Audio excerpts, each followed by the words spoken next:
నమస్తే. Welcome to our channel. నేను సిరి.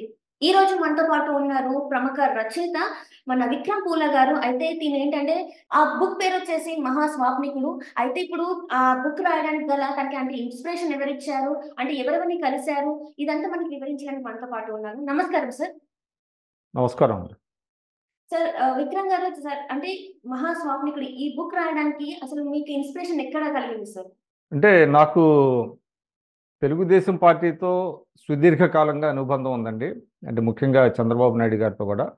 దాదాపు 3 దశాబ్దాలుగా ఆహ్, అనుబంధం ఉన్నది. ఆయనతో చాలా సన్నిహితంగా మెలిగిన వాళ్ళలో నేను కూడా ఒకడిని. ఎందుకంటే తెలుగుదేశం పార్టీకి ఇన్ హౌస్ మ్యాగజైన్ అంటే పార్టీ హ్మ్. మ్యాగజైన్ తెలుగుదేశం అనే పత్రిక ఉండేది. అది దానికి నేను ఎడిటర్‌గా పనిచేశాను.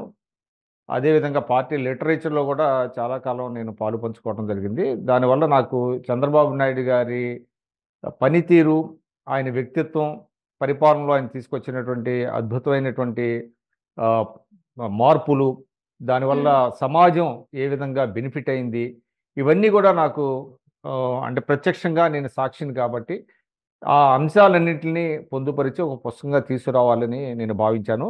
అయితే హ్మ్. ఇందులో కొన్ని అంశాలని నేను ఇప్పటికే కొన్ని పత్రికల్లో వ్యాసాల రూపంలో రాసా 1, 2. ఎందుకంటే హ్మ్. ఐఎస్‌బి ఒకటి ఎలా వచ్చింది అనేది ఐఎస్‌బి 20 సంవత్సరాలైన సందర్భంగా ఐఎస్‌బి ఘనత చంద్రబాబు నాయుడు గారి విజనే ఐఎస్‌బి రావటం. ఎందుకంటే కొన్ని అసాధ్యం అనుకున్న వాటిని ఆయన ఏ విధంగా సుసాధ్యం చేయగలిగారు. హ్మ్. అదేవిధంగా చంద్రబాబు నాయుడు గారు జాతీయ రాజకీయాల్లో ఎటువంటి పాత్ర పోషించారు? దానివల్ల సంకీర్ణ రాజకీయాల వల్ల ఆయన పొత్తుల వల్ల రాష్ట్రం ఏ విధంగా లాభపడింది? అదేవిధంగా రాష్ట్రం విడిపోయినప్పుడు 2 ప్రాంతాలకి న్యాయం జరగాలని ఆయన చేసినటువంటి కృషి, పోరాటం వీటిలన్నిటిని కూడా ఇప్పటి తరం వాళ్ళు తెలుసుకోవాలి. హ్మ్. అదేవిధంగా గతంలో జరిగినటువంటి కొన్ని సంఘటనల్ని కరెక్ట్ మనం సార్. చరవణమైన చరిత్రని మళ్ళీ తెలియజెప్పాలి, చెప్పుకోవాలి. అవన్నీ గూడా. ఎందుకంటే ఇటువంటి నాయకుడు దేశంలో అరుదైనటువంటి నాయకుడు చంద్రబాబు నాయుడు గారనే విశ్వాసం, నమ్మకం నాకుంది. హ్మ్. ఇటువంటి నాయకుడిని మళ్ళీ తిరిగి పరిపాలనలోకి తీసుకురావాలి. ఎందుకంటే విభజిత ఆంధ్రప్రదేశ్‌కి న్యాయం జరగాలంటే, మళ్ళీ తిరిగి అది పరిపాలన గాడిలో పడాలంటే చంద్రబాబు నాయుడు గారు లాంటి నాయకుడు రావాలి. అందువల్ల ఈ తరం న అందరూ గూడా యువత తెలుసుకోవాల్సినటువంటి అవసరం ఉందనేటువంటి ఒక ఉద్దేశంతో ఈ పుస్తకాన్ని వెలువరించడం జరిగిందండి. అవును సార్. అయితే సార్ ఇక్కడేంటంటే ఈ బుక్ రాస్తున్న సమయంలో మీరేమన్నా అంటే ఇప్పుడు మీరు చెప్పారు 30 ఇయర్స్ నుంచెల్లి దగ్గరుండి చూస్తున్నారు. అంటే ఇంకెవరినైనా అంటే కలిసారా? లేకపోతే మీకెవరైనా ఇది కాదు ఇంకా ఈ విషయాలు కూడా ఉన్నాయని ఇంకెవరైనా మీకు హెల్ప్ చేయడం జరిగిందా సార్ బుక్ రాసే సమయంలో? అంటే నేను అధ్యయనం చేశానండి. నేను ఒక హ్మ్. అధ్యయనశీలిని. హ్మ్. నేనొక నేను నేను కంటిన్యూగా అధ్యయనం చేయటం అనేటువంటిది నాకు అంటే నా కెరీర్‌లో ఒక భాగం అది. ఎందుకంటే నేను హ్మ్. ఒక జర్నలిస్ట్‌గా ఏదైనా ఒకటి రాయాలన్నప్పుడు ఇంకోటేంటంటే ఇక్కడ ప్రధానంగా మీరు గమనించాల్సిందేంటంటే చంద్రబాబు నాయుడు గారు స్వతహాగా ఆయన ఏమంటారంటే ఏది చెప్పినా, ఏది రాసినా గూడా హ్మ్. పర్సెప్షన్స్ మీద వెళ్ళొద్దు. ఫ్యాక్ట్స్ అనేటువంటిది చాలా ఇంపార్టెంట్ అనేది మా అందరికీ చెప్పేవారాయన. అందువల్ల హ్మ్. నేను ఏది రాసినా గూడా నాకు తోచిందేదో రాయటం గాదు. దాని వెనక పూర్తి స్థాయిలో ఒక అధ్యయనం ఉంటుంది. దాని యొక్క వాస్తవాలుంటాయి. అదే విధంగా మీరన్నట్టుగా ఏదన్నా ఒక అంటే ఒక డౌట్స్ గాని, లేదంటే హ్మ్. ఏదన్నా చెక్ చేసుకోవాలనుకున్నప్పుడు గాని, నాకు సీనియర్ నేతలు చాలామంది తెలుసండి. పార్టీలో తెలుగుదేశం పార్టీలో పనిచేసినటువంటి నాయకులు. హ్మ్. కొంతమంది ఇప్పుడు వేరే పార్టీలకు గూడా వెళ్లారు. ఓహ్! హ్మ్. వేరే పార్టీలో ఉన్నారు. ఆ నాయకులతో గూడా నాకు మంచి సంబంధాలున్నాయి. ఏదన్నా ఎక్కడన్నా డౌటొచ్చినప్పుడు, లేదంటే పలానా సందర్భంలో పలానా జరిగినప్పుడు ఇది నిజమేనా అని అడగగలిగే ఫోను జేసి అడిగి విషయ సేకరణ చేసేటువంటి చనువు గూడా నాకుంది. హ్మ్. అగ్రనాయకులందరితో గూడా ఆ రోజు తెలుగుదేశంలో పనిచేసినటువంటి అగ్రనాయకత్వంతో నాకు చాలా మంచి సంబంధాలున్నాయి. నన్ను చాలా అభిమానంగా చూస్తారు ప్రతి ఒక్కరు చంద్రబాబు నాయుడు గారితో సహా. అందువల్ల మీరన్నట్టుగా ఎప్పుడన్నా డౌట్స్ ఉన్నప్పుడు నాకు చేశారు. కొంతమంది హ్మ్. నాయకుల పేర్లు కూడా ప్రస్తావించాను. Right sir. ఎవరెవరు నాకు అంటే సన్నిహితమైనటువంటి సంబంధాలున్నాయి. ఎందుకంటే నేను తెలుగుదేశం పార్టీలో ఉన్నప్పుడు ఏదైనా ఒకటి ప్రిపేర్ చేయాలంటే మొత్తం హ్మ్. సీనియర్ నేతలందరూ కూడా కలిసి కూర్చొని దాని మీద ఒక మేధోమథనం జరిగేది. మేధోమథనం జరిగిన తర్వాత మేము దాన్ని ఒక ఆర్టికల్ రూపంలో కావచ్చు, లేదంటే పార్టీ కార్యకర్తలకు పంపించేటువంటి లిటరేచర్ కావచ్చు, దాన్నంతా రూపకల్పన చేసేవాళ్ళం. అందువల్ల ఈ అంశాలు ఏదైతే నేను 'మహాస్వాప్నికుడిలో' నేను రాశాను అంశాలు ప్రతీదీ కూడా వాస్తవం అండి. ఎక్కడా హ్మ్. గూడా అంటే దాన్ని ఎగ్జాగరేట్ చేసింది లేదు. లేదంటే నేను ఊహించి రాసిందేం కాదు. ప్రతి హ్మ్. ఒక్కటి వాస్తవం చంద్రబాబు నాయుడు గారికి సంబంధించినంత వరకు. అలాగే ఇక్కడ చూస్తున్నట్టయితే సార్, ఇప్పుడు మీరు ఈ బుక్ రాస్తున్న సమయంలో మీకు అంటే కాల్స్ అంటే బెదిరింపు కాల్సే కావచ్చు, లేకపోతే బెదిరింపు చర్యలకు ఎవరైనా పాల్పడడం జరిగిందా సార్?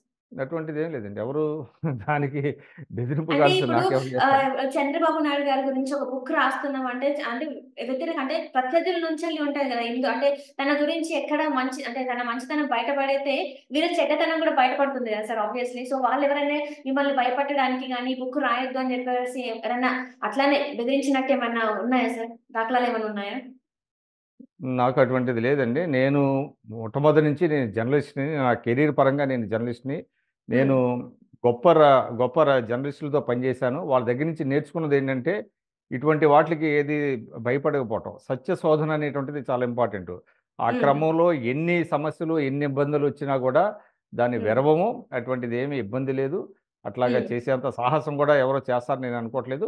ఒకవేళ వచ్చినా గూడా దానికి బెదిరేదేమీ లేదు. అందువల్ల హ్మ్. ఎందుకంటే నేను ఇప్పుడు ఏదో ఒక వృత్తిగా స్వీకరించింది గాదు. నేను ఒక జర్నలిస్ట్‌ని బై బోర్న్ అంటే ఒక వృత్తిగా నేను చదువుకున్నది ఎంఏ, ఎల్ఎల్‌బీ చేసినప్పటికి గూడా నేను ప్రభుత్వ ఉద్యోగాలకి గూడా అసలు ఆ జోలికి వెళ్ళలేదు నేను. వెళ్ళకుండా జర్నలిజం అనేటువంటిది ఒక కెరీర్‌గా జర్నలిజం అనేటువంటిది ఆ సమయంలో మేము తీసుకున్న సమయంలో చాలా పవిత్రమైనటువంటి వృత్తి. మా సీనియర్‌లందరూ గూడా మాకు చాలా విలువలు నేర్పారు హ్మ్. జర్నలిజంలో. అటువంటిది కట్టుబడి ఉన్నటువంటి జర్నలిస్ట్‌ని. నాకు ఒక నిబద్ధత ఉంది. నన్నెవరు గూడా క్వెషన్ చేసేటువంటి పరిస్థితి లేదు. నేను రాసినాటిలో ఏదన్నా తప్పులున్నా లేదనంటే ఇతరత్రా ఏమన్నా ఉంటే ఖచ్చితంగా వాళ్ళు విమర్శించొచ్చు, అడగొచ్చు. దానికి నేను సమాధానం ఇవ్వడానికి కూడా నేను రెడీగా ఉన్నాను. Right sir. సార్ విక్రమ్ గారు ఇక్కడేంటంటే మీరు రాసిన ఈ బుక్‌ని అంటే ఎవరైనా చదివి వాళ్ళు మిమ్మల్ని ప్రశంసించడం జరిగిందా సార్? నేను నిన్న సాయంత్రమే చంద్రబాబు నాయుడు గారికి బుక్ ప్రెజెంట్ చేయటానికెళ్ళానండి. నాతో పాటు హ్మ్. మా సీనియర్ నేత టీడీ జనార్దన్ గారున్నారు. హ్మ్. అదేవిధంగా పు పు ఈ పుస్తకాన్ని ప్రచురించింది వెంకట్ అనే ఆయన ఈ పుస్తకాన్ని ఆయన ప్రచురించారు. రాసింది నేను. హ్మ్. చంద్రబాబు నాయుడు గారు గూడా పుస్తకాన్ని అంతకుముందు విడుదలకి ఒక రోజు ముందు తయారైన అంటే ముందుగా చంద్రబాబు నాయుడు గారికి చూపించాం. డ్రాఫ్ట్‌గా ఉన్న సమయంలోనే నేను హ్మ్. ఆయనకి తీసుకెళ్ళి చూపించానన్నమాట. ఆహ్, ప రైట్. అంటే బిఫోర్ గోయింగ్ ఇంటూ ప్రింటింగ్ ఆ హ్మ్. డ్రాఫ్ట్ కాపీని ఆయనకిచ్చాను నేను. ఆయన తర్వాత చూసి నిన్న రాత్రి అన్నారు, హ్మ్. "బావుంది కంటెంట్ చాలా బావుంది" అని నన్ను అప్రిషియేట్ చేశారు, అభినందించారు. హ్మ్. అదండి. అంటే ఇప్పుడు అధినేతనే కాకుండా ఇంకెవరైనా నాయకులు మీకు ప్రశంసించడం జరిగిందా సార్? అంటే అంటే అంటే ఇది చాలా మంది ఉంటారు కదా సార్! అంటే ఈ సభకి వచ్చినటువంటి గోపాల గౌడ్ గారు, ఆయన గూడా ఈ హ్మ్. పుస్తకాన్ని చదివారు. మేము ముందేంటంటే, ఆయన్ని మేము ఆహ్వానించినప్పుడు ముఖ్య అతిథిగా రావాలి మీరు అని అన్నప్పుడు, ఈ పుస్తకాన్ని డ్రాఫ్ట్ కాపీని నేను పంపించాను. అప్పటికింకా ప్రింటింగు కంప్లీట్ కాలేదు. డ్రాఫ్ట్ కాపీ ఉన్నప్పుడు, డ్రాఫ్ట్ హ్మ్. కాపీని వారికి పంపించాను. వారంతా చదివిన తర్వాత ఆయన ఫుల్‌గా కన్విన్స్ అయ్యారు. ఈ పుస్తకం బావుంది. ఇందులో అంశాలు ప్రజల్లోకి వెళ్ళాలి. చంద్రబాబు నాయుడు గారి లాంటి నాయకుడిని మళ్ళీ ప్రజలు తిరిగి ఎన్నుకోవాలి. హ్మ్. అధికారంలోకి తీసుకురావాలి. అప్పుడే ఈ రాష్ట్రం బాగుపడుతుంది. ఆయన ఫుల్‌గా కన్విన్స్ అయ్యారు కనుకనే ఆయన సభకొచ్చారండి. సభలో గూడా హ్మ్. ఆయన ప్రసంగించారు. ఆయన చాలా ఉత్తేజభరితంగా అయినటువంటి స్ఫూర్తిదాయకమైనటువంటి ప్రసంగం చేశారు. వారు హ్మ్. ఒకటే మాట అన్నారు. ప్రజలందరూ గూడా రథసారథులై రైట్. చంద్రబాబు నాయుడు గారిని అధికారంలోకి తీసుకురావాల్సినటువంటి బాధ్యత ఉంది అని ఈ పుస్తకంలోని అంశాలు ఆయన అనేకం ప్రస్తావించారు తన ప్రసంగంలో అన్నమాట. హ్మ్. అందువల్ల ఆయన పూర్తిగా చదివారు ఆ పుస్తకాన్ని. ఆయన అభినందించారు. అదేవిధంగా యనమల రామకృష్ణుడు గారు ముందు మాట రాశారు ఈ పుస్తకానికి. హ్మ్. వారు గూడా చదివారు. వారు గూడా ఫుల్‌గా కన్విన్స్ అయ్యారు. చాలా బావుందన్నారు. అదేవిధంగా టీడీ జనార్దన్ గారు ఆయన గూడా పాలిట్ బ్యూరో మెంబరు, ఎమ్మెల్సీ అదేవిధంగా ఆప్‌కాబ్ చైర్మన్. ఆయనతో కూడా నాకు చాలా సుదీర్ఘమైనటువంటి అనుబంధం ఉంది. వారు గూడా ఈ పుస్తకాన్ని చదివి వారు గూడా ముందు మాట రాశారు.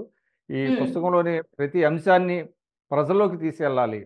అంటే హ్మ్. ప్రజలకి చాలా అంశాలు తెలిసుండొచ్చు. కానీ మనం రిమైండ్ చేయాలి. అదేవిధంగా ఇందులో అవును. ఈ పుస్తకంలోని ఒక ప్రత్యేకత ఏంటంటేనండి, ముఖ్యంగా చెప్పాల్సింది ఈ పుస్తకంలో కొన్ని అంశాలున్నాయి. ఏం హ్మ్. అంశాలున్నాయంటే, చంద్రబాబు నాయుడు గారి మీద అనేక దుష్ప్రచారాలు జరిగాయి. అనేక హ్మ్. అంశాల్లో. ఆయన కేవలం 2 ఎకరాలు ఆయన తండ్రి గారికి 2 ఎకరాలు ఆసామి ఆయన.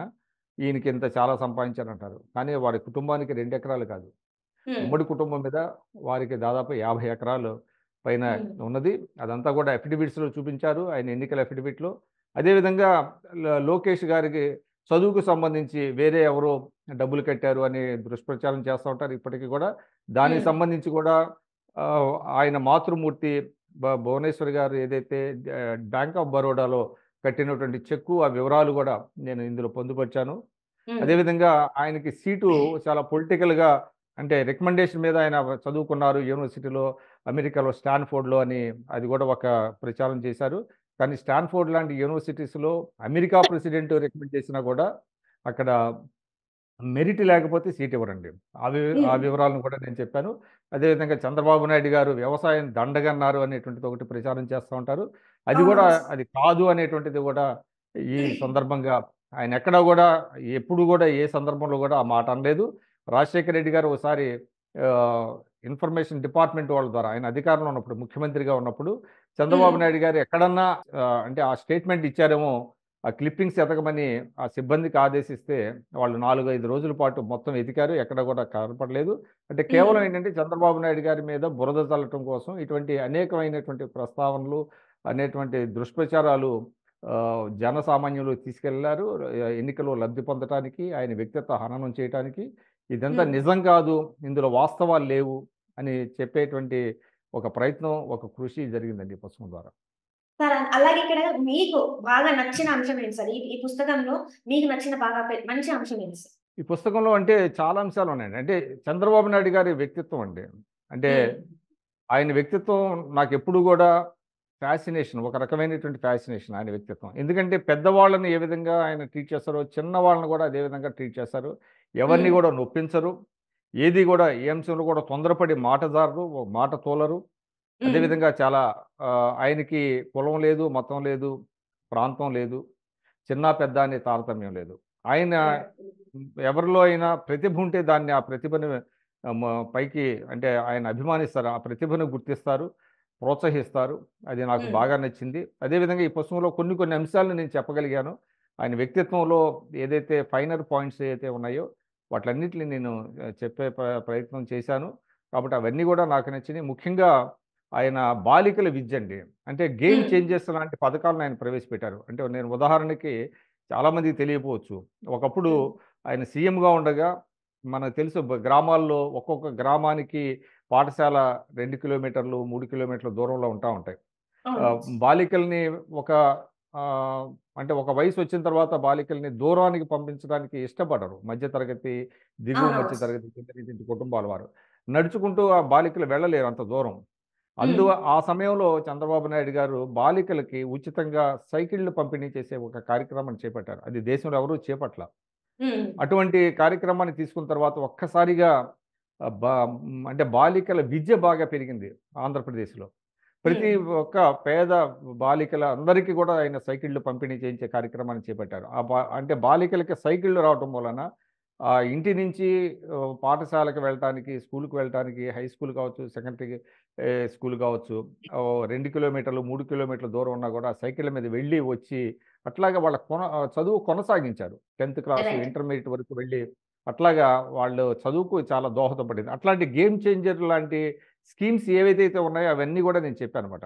అంటే హ్మ్. అసలాయన ప్రజల మైండ్ సెట్‌ని మార్చారు. అంటే రైట్. మనకిది సాధ్యం కాదు, సాధ్యం కాదు అని ఎవరైతే అనుకుంటారో అటువంటి నిరాశ, నిస్పృహని ఆయన పటాపంచలు చేశారు.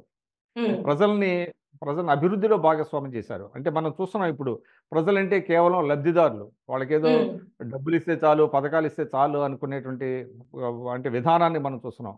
కానీ ఆయన ప్రజల్ని అభివృద్ధిలో భాగస్వాములు చేశారు. అంటే సంక్షేమం రైట్. అందిస్తూనే సంక్షేమంతో పాటు అభివృద్ధిలో గూడా వాళ్ళని భాగస్వాములు చేశారు. ఇట్లాగ అనేక అంశాలున్నాయి పుస్తకంలో. ఎవరికీ హ్మ్. తెలియని అంటే చంద్రబాబు నాయుడు గారిలో ఉండేటువంటి ఒక అనేక రకాలైనటువంటి పార్శ్వాలని నేను హ్మ్. స్పృశించాను. ఆయనలో మానవతావాదాన్ని స్పృశించాను. అభివృద్ధి ని అదేవిధంగా ఆయన దార్శనికత విజన్ 2020లో ఏం చెప్పారు? ఇవాళ ఏం జరుగుతున్నది? రైట్ అదేవిధంగా సార్. ఇవాళ క్లీన్ అండ్ గ్రీన్ అనేటువంటి ఒక కార్యక్రమం తీసుకుంటే, ఇవాళ హ్మ్. స్వచ్ఛ భారత్ అనేటువంటిది ప్రధానమంత్రి గారు ఇప్పుడు చెప్తున్నారు. చంద్రబాబు నాయుడు అవును. గారు దాదాపు 25 ఏళ్ల క్రితం ఇటువంటి స్కీమ్స్ అనేకమైనటువంటిది ప్రవేశపెట్టారు. హ్మ్. అద్భుతమైనటువంటి ఫలితాలు అందించారు. అది. రైట్. ఇవన్నీ అవును కూడా సార్. చాలా ఉన్నాయండి అంశాలు. రైట్. రైట్. అయితే నా లాస్ట్ క్వెషన్ సార్ ఇదేంటంటే, ఇప్పుడు 2 నెలల టైంలో ఇప్పుడు మనకి ఏపీలో ఎలక్షన్స్ ఉన్నాయి. సో, ఈ బుక్ ద్వారా చంద్రబాబు నాయుడు గారికి ఇంకా ఓటు బ్యాంక్ పెరిగే అవకాశం ఉందంటారా? అంటే మీరు ఈ 2 నెలల సమయంలో అంటే చంద్రబాబు నాయుడు గారి మంచి అంటే జనాలకి ఎంత చేశారు, ఎన్నెన్ని పథకాలు చేశారు, ఎలాంటి అంటే ఆడవారికి ఎలాంటివి చేశారని ఇవన్నీ చదివి తనకి ఇంకా ఓటు బ్యాంక్ పెరిగే అవకాశం ఉందంటారా సార్? నిజం చెప్పాలంటే ఓటు బ్యాంకుని దృష్టిలో పెట్టుకొని ఈ పుస్తకం రాయలేదండి. హ్మ్. ఇప్పుడు ప్రజలు వాస్తవాలు తెలుసుకోవాలనేటువంటి లక్ష్యంతో ఈ పుస్తకాన్ని రాయటం జరిగింది. ఖచ్చితంగా హ్మ్. ప్రజలకి వాస్తవాలు తెలిస్తే, వాళ్ళు ఖచ్చితంగా చంద్రబాబు నాయుడు గారికే ఓటేస్తారు, సైకిల్‌కి ఓటేస్తారు, తిరిగి ఆయన్ని సీఎం చేస్తారు. అందువల్ల వాస్తవాలను వివరించాలి. చంద్రబాబు నాయుడు గారు కూడా ఎప్పుడు ఏం చెప్తారంటే, ప్రజలని మనం చైతన్యవంతులను చేయాలి. ప్రజలు హ్మ్. చైతన్యవంతులైతే వాళ్ళంతట వాళ్ళే నిర్ణయాలు తీసుకుంటారు. మనం ఇంపోజ్ చేయక్కర్లా. హ్మ్. ఇంపోజ్ చేయాల్సినటువంటి అవసరం లేదు. ఇంపోజ్ చేయకుండా వాళ్ళని సెన్సిటైజ్ చేయాలి. చైతన్యవంతం చేయాలి. ఆ చైతన్యవంతం చేసేటువంటి ప్రక్రియే ఈ పుస్తకాన్ని తీసుకురావటం. కాబట్టి ఈ పుస్తకాన్ని చదవాలి. ప్రతి ఒక్కళ్ళు చదవాలి. చంద్రబాబు నాయుడు గారిని అభిమానించేవారే కాదు. ఎవరైతే హ్మ్. చంద్రబాబు నాయుడు గారి మీద జరిగినటువంటి దుష్ప్రచారాన్ని నమ్మి ఆయన అపోహలు ఏర్పరచుకున్నారో, ఆ అపోహలు పటాపంచలవ్వాలి. అది నా లక్ష్యం. Right sir. Right. Thank you so much sir. మీరు మాతో పాటు జూమ్ కాల్‌లో వచ్చినందుకు ధన్యవాదాలు సార్. ధన్యవాదాలండి. నమస్కారం.